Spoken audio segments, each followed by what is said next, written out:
was very ready for that, so ready for that, well prepared. Everybody kept, talking crap and saying that I was not ready for it. After just 3 fights and blah, blah, blah, I proved that I was ready for the champ.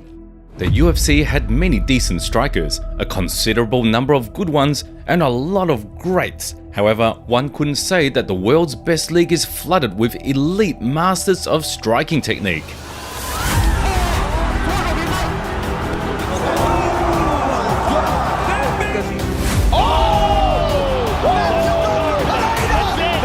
With all the clinch and the grab. Next weekend, Alex Pereira is going to have his first middleweight title defense. His opponent will be Israel Adesanya, whom Poatan dethroned not that long ago. Will Pereira remain undefeated in the rivalry with the last stylebender, or Israel could finally get his revenge? We will find out very soon, and today we would like to remember the best finishers in the professional career of the Brazilian Nightmare. Please don't forget about the likes, comments with forwards, and subscribe to the channel. Here we go. Number 5. Double champion in glory. For those who don't know, Alex Pereira went a long time competing in kickboxing before he transitioned to MMA and the UFC in particular, and he was doing that with incredible success.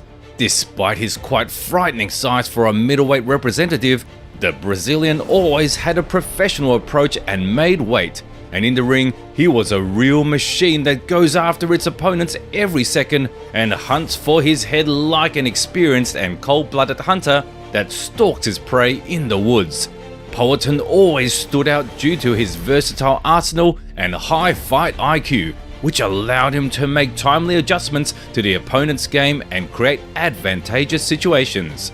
However, many falsely think that the main achievement of Alex in kickboxing and glory is his win over Israel Adesanya. Sure, we won't argue with that statement. 2 victories over the former UFC middleweight champion are significant, including the knockout, but to think that Pereira did not achieve anything more than that is a bit silly.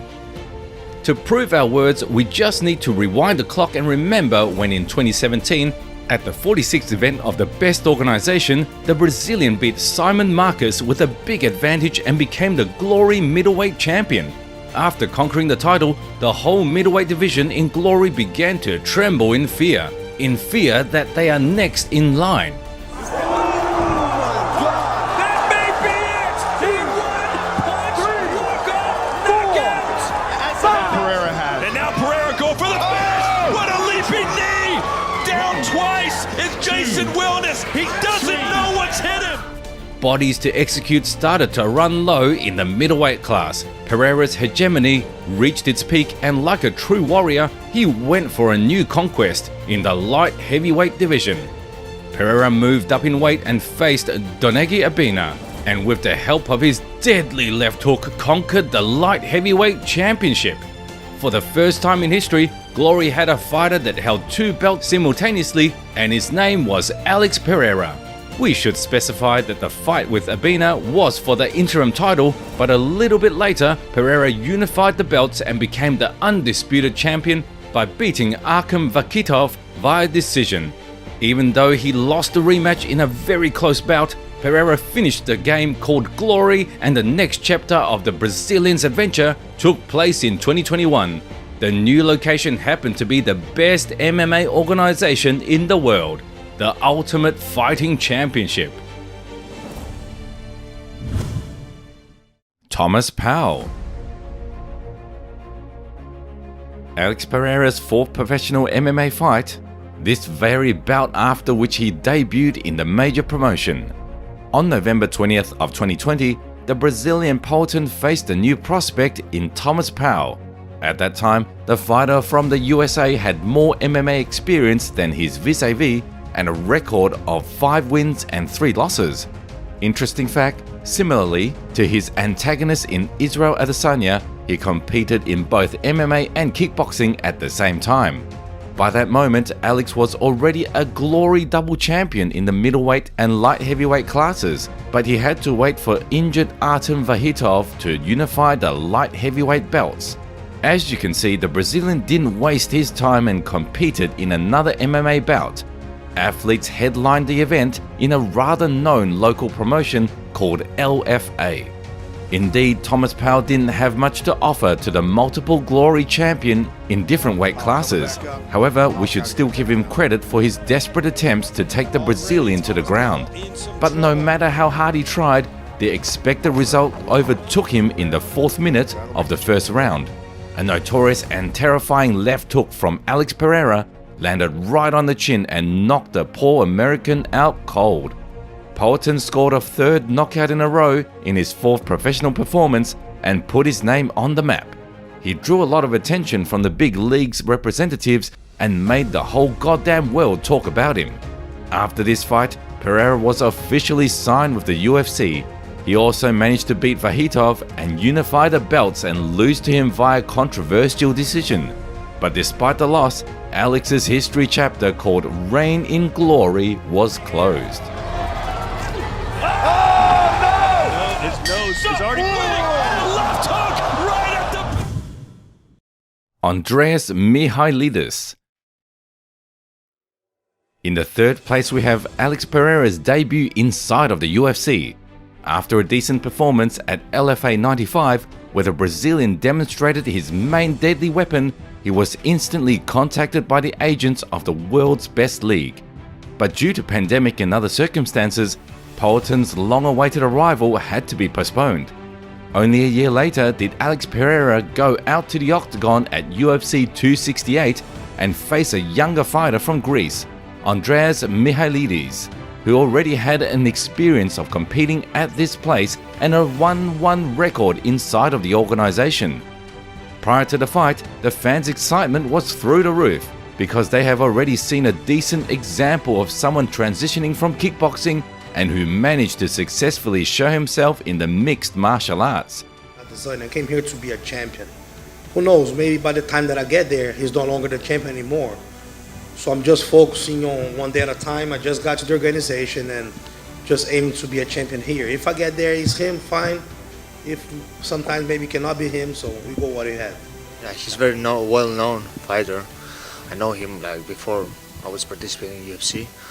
He's a good fighter, but that's MMA, that's not kickboxing, so he has to be aware of many things.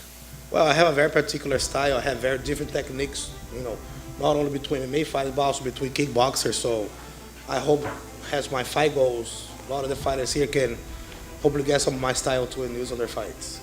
In MMA, even striking is different, like everything changes. You have to be aware from the takedown, for punches, for everything. So even his striking will not be the same as in kickboxing. So.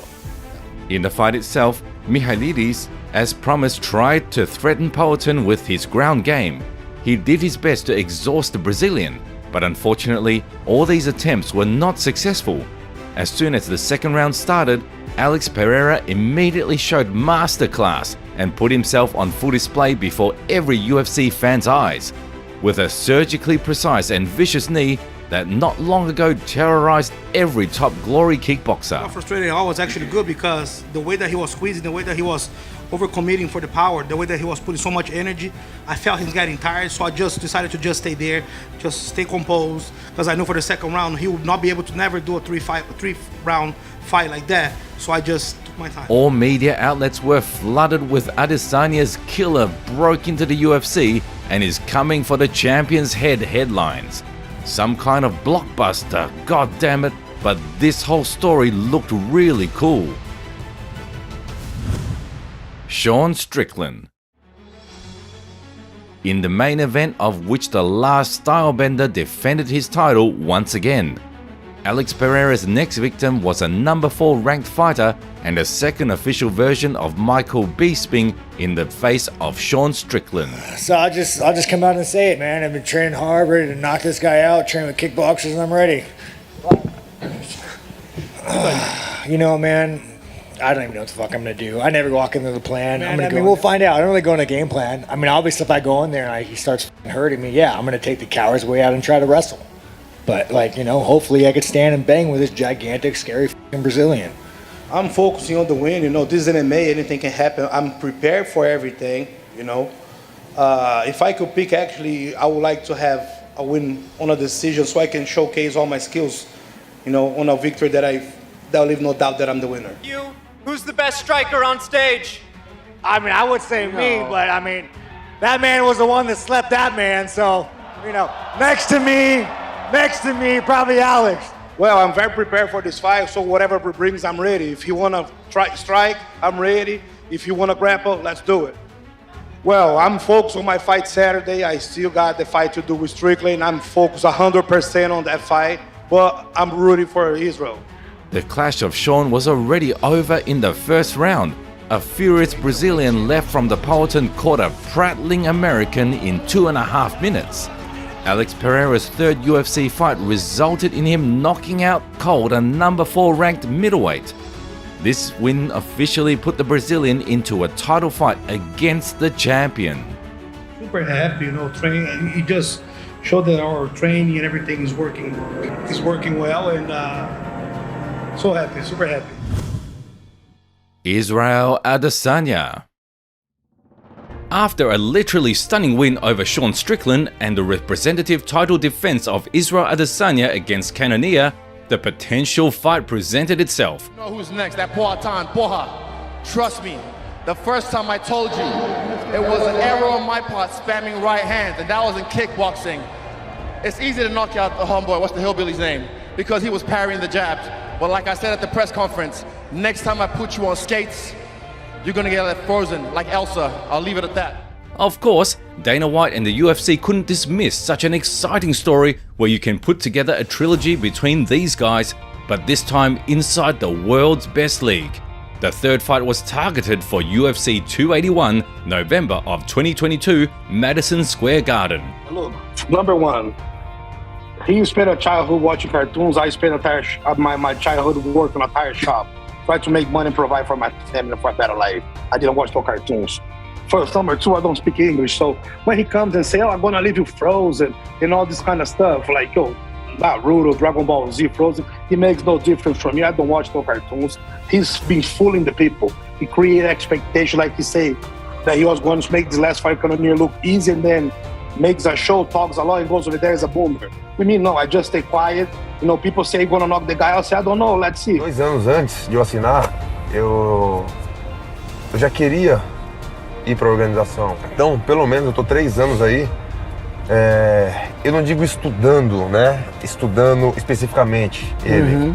Mas eu tô vendo ele durante 3 anos, entendeu? O comportamento dele, a forma que ele luta, como ele se movimenta. E pra ele isso é uma novidade de a gente lutar agora. Pra mim não é novidade, cara. Eu tenho 3 anos já que eu tô nessa espera, porque eu sabia que eu ia lutar com ele. Ele não sabia que eu ia lutar com ele, mas eu sabia. It's a great opportunity for me. I think I've done everything. I want to be here. I want to be a champion, and I've said a lot. All I want to do is fight now. The fight itself resembled a worthy blockbuster. Israel Adesanya was proving that he is the champion for a reason round after round, landed good shots in the stand-up, took Pereira down, and it seemed like it was all over for the Brazilian. By the end of the 4th round, the score was 3-1, and definitely not in Alex's favor. It's 1 round for you to be a world champion. 5 minutes. Enough. You need to get to him. You need to approach him. Okay? You need to knock him out. Listen, you need to knock him out. In 2019, before the 5th round with Kelvin Gastelum, Israel Adesanya said that he is ready to die. As for Pereira, he did the same thing in the best traditions of memes on their rivalry, but better. I will kill you, that's what Pereira said in Portuguese, which also happened to be a prophecy. Losing the majority of the fight, Alex Pereira knocked Israel Adesanya out in the 5th round and became the new middleweight champion, ending Adesanya's reign that lasted for almost half a decade. Something like from a Rocky movie, don't you think? I feel so good. Been training all my life. I worked so hard for this. It was written. Sorry for everybody that I had to post some stuff. Do a little bit of trash talk this time, but was healthy. But I had to get on his head to get on this fight. Well, it was a very hard fight, but just like Glover said, I was going through a fight every day at the gym. I was going through 5 rounds all the time. For everybody that said they couldn't do 5 rounds, is what I just did right now. I'm ready for the next. Alex Pereira is a man that really motivates. He was an alcoholic that worked in a tire shop. He had absolutely nothing. At 22, he only began to train in kickboxing, and look what he achieved. Double champion in glory, middleweight champion of the UFC. It's absolutely insane what this guy has achieved, and he has all the chances to grab the light heavyweight title. If he succeeds in his upcoming fight with Izzy, one can look at Pereira and say like, how proud and motivated I am watching this guy go through fire and water, and look at him now. Pereira is a true unicorn, and I'm glad that we got to see him in the UFC.